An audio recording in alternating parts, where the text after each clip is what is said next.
This is the S-tier shoulder exercise you've never tried before. I've spent the last decade plus trying every lateral raise, upright row, and overhead press variation for the shoulders.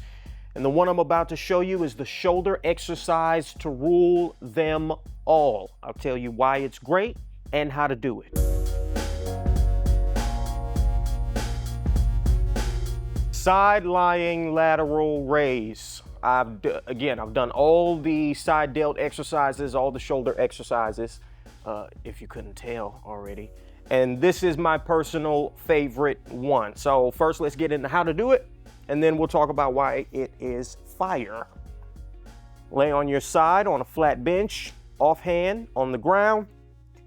Grab your dumbbell, let it track across your body. Now, for the ladies who might be watching this, or the gentlemen who do a lot of bench pressing, you might need to lean forward.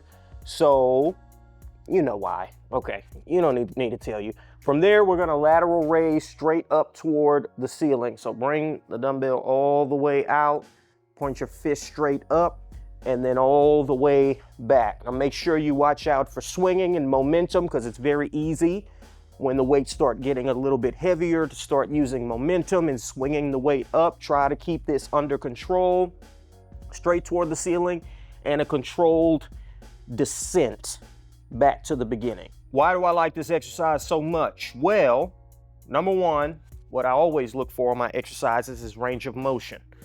So if you lay down with me here again, the range of motion on this exercise, so you start to get tension on the side delt once you get to about this point here.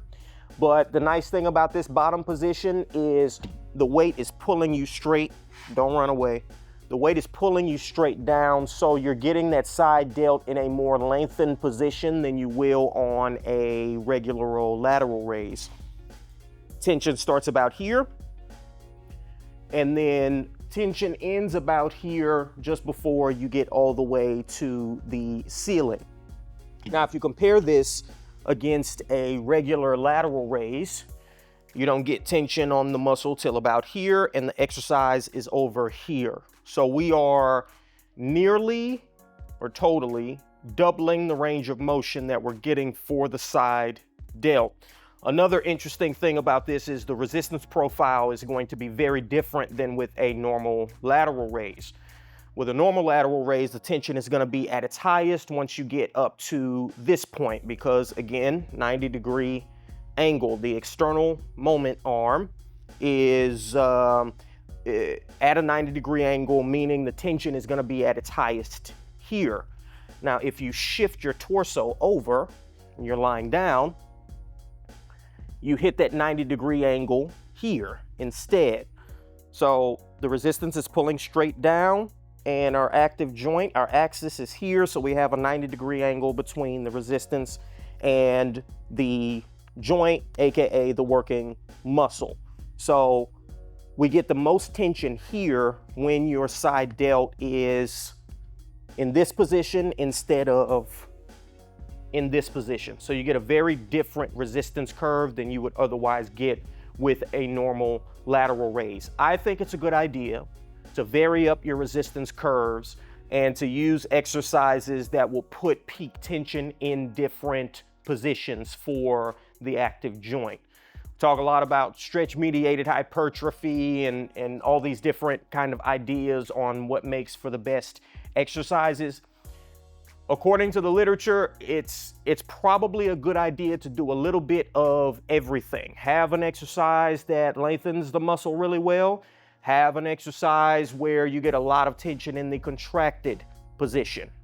Do both. This exercise, lengthened, longer range of motion.